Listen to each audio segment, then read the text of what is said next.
One of the things with John's gospel that's really a gift to us is how different it is than the other gospels, and we talked about that Easter Sunday, and I know as Neil's been preaching through that, John's message is very unique. One of the things John does that no other author of the gospels do is he really slows down and takes us into one-on-one conversations with Jesus. If you read Mark's gospel, for example, I think Mark uses the word "and immediately" 100 times. Jesus is like running from one healing to feeding the 5,000, and then immediately he went into this, and immediately it's like he's running to the cross.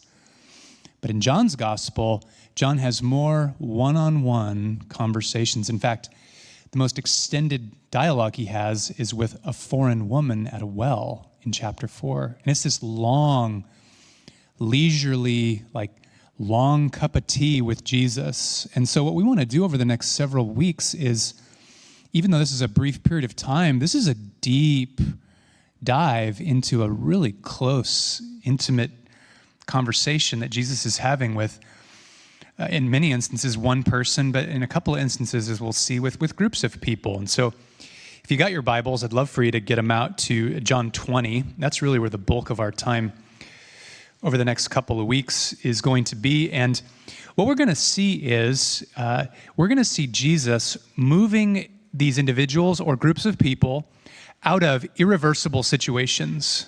That's by definition what a death and a burial and a resurrection is, isn't it? Isn't that why death is so hard? Is because you can't, it's irreversible. It is the one place you go and you don't come back.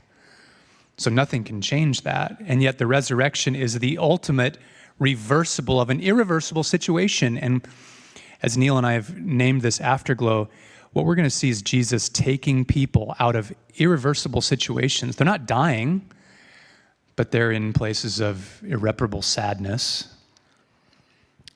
debilitating doubt, incredible fear. I mean, these are places that they're not going to get out of by themselves, and the resurrection moves in and reverses those.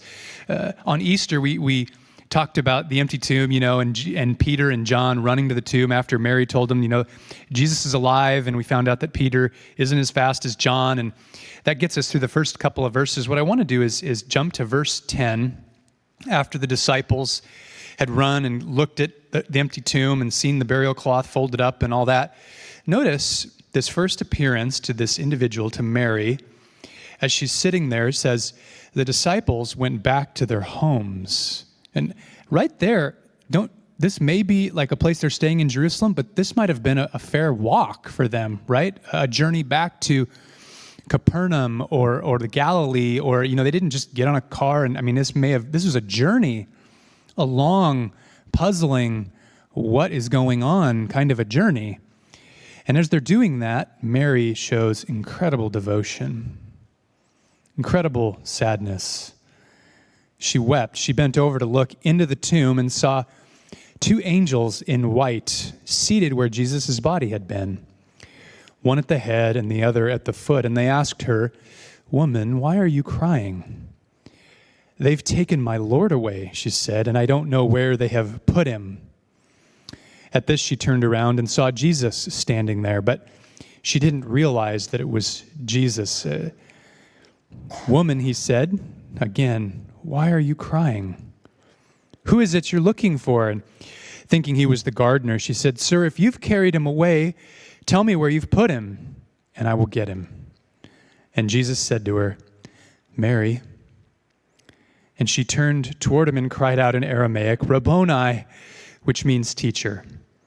And Jesus said, "Do not hold on to me. I have not yet returned to the Father, but go.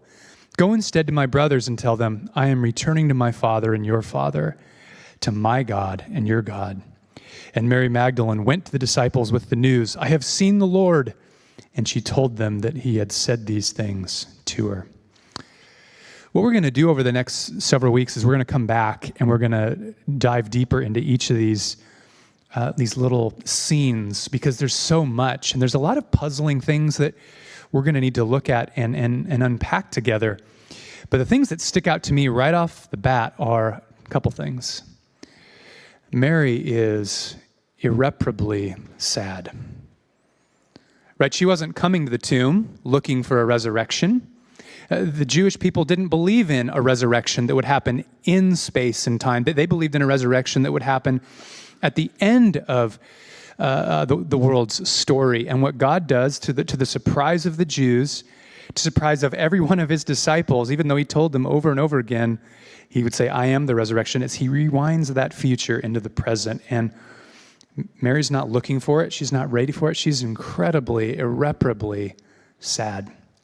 And yet, she shows amazing devotion, incredible devotion. She says, Sir, to the one she thinks is the gardener, Sir, if you've taken him away, tell me where he is and I will get him. And got to imagine this, right? You say things when you're mourning and sad that don't make sense.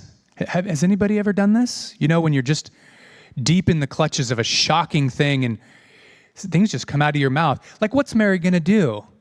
Pick Jesus up and carry him to her house? Like, what's she really, tell me where he is and I will go get him and take him home?